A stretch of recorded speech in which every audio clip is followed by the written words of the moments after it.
چنانچہ ایک دلیل جو مسیحی عالم پادری ڈاکٹر عماد الدین صاحب نے اپنی کتاب حقیقی عرفان کے صفحہ 23 پر یسوع مسیح کی فضیلت اور ان کی الوہیت کی صداقت کے طور پر پیش کی ہے، وہ یہ آپ فرماتے ہیں کہ تمام انسان ماں باپ سے پیدا ہوتے ہیں اور انسانوں کی عام طور پر پیدائش کا یہی ذریعہ ہے، لیکن یسوع مسیح کی پیدائش ایک کنواری کے بطن سے ہوئی اور آپ کا کوئی جسمانی باپ نہ تھا۔ بس چونکہ تمام عام انسان باپ سے پیدا ہوتے ہیں اور یسوع مسیح کی پیدائش بغیر باپ کے ہوئی، بس یسوع مسیح انسان نہیں بلکہ انسانوں سے کوئی فوقیت رکھنے والی اور فضیلت رکھنے والی چیز ہیں، اور وہ مخلوق نہیں بلکہ خدا ہیں کیونکہ وہ بغیر باپ کے پیدا ہوئے۔ ہم کرم محمد نصیر اللہ صاحب سے درخواست کریں گے کہ وہ اس دلیل کا تجزیہ کریں اور اس کا جواب دیں۔ جی، مسیحی حضرات جیسا کہ آپ نے ذکر کیا، حضرت مسیح کو خدا ثابت کرنے کے لیے ایک دلیل یہ دیتے ہیں کہ وہ بن باپ کے پیدا ہوئے۔ ہمارے نزدیک یہ بات درست نہیں ہے،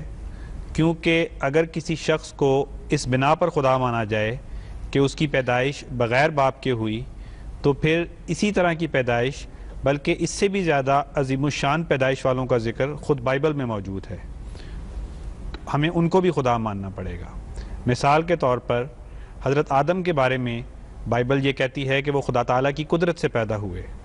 خود لوکا کی انجیل کے 3 باب میں جہاں حضرت مسیح کا نسب نامہ بیان کیا گیا ہے، وہاں آدم کے بارے میں لکھا گیا ہے کہ وہ خدا کی اولاد تھے۔ اگر مسیح کی بن باپ پیدائش کو الوہیت مسیح کی دلیل مان لیا جائے تو پھر اس صورت میں ہمیں آدم کو بھی خدا ماننا پڑے گا۔ بالکل، اور زیادہ بڑا خدا ماننا پڑے گا، کیونکہ حضرت آدم کی تو نہ والدہ تھیں اور نہ والد۔ لیکن نصیر صاحب، مسیحی بھائی یہ بھی کہتے ہیں کہ اس وقت تو انسانیت کا آغاز تھا، تو کسی نہ کسی طرح خدا نے انسانیت کو پیدا کرنا ہی تھا، بغیر ماں باپ کے پیدا کرنا ایک مجبوری تھی گویا خدا کی۔ لیکن جب ایک دفعہ یہ سلسلہ پیدائش کا چل پڑا تو پھر اس میں سے مسیح کو الگ رکھنا اور بغیر باپ کے پیدا کرنا، یہ ان کی فضیلت واضح کرتا ہے اور اس وجہ سے وہ خدا ہیں۔ اگر مسیحی حضرات یہ کہیں کہ آدم کے ذریعے کیونکہ نسل انسانی کا آغاز ہوا تھا اس لیے اس وقت تو یہ مجبوری تھی، لیکن بعد میں یہ فضیلت صرف یسوع مسیح کے حصے میں آئی،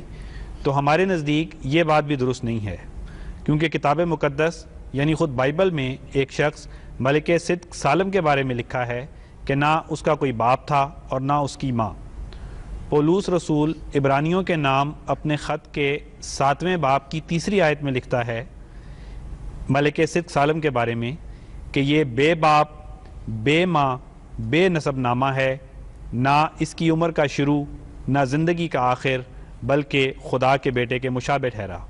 بس ہمارے نزدیک مسیحی حضرات کا یہ اعتراض درست نہیں ہے کہ آدم کے بعد کوئی بن باپ پیدا نہیں ہوا، خود بائبل میں ہی اس کی نفی موجود ہے۔ ٹھیک ہے، اور ساری خصوصیات بتا کے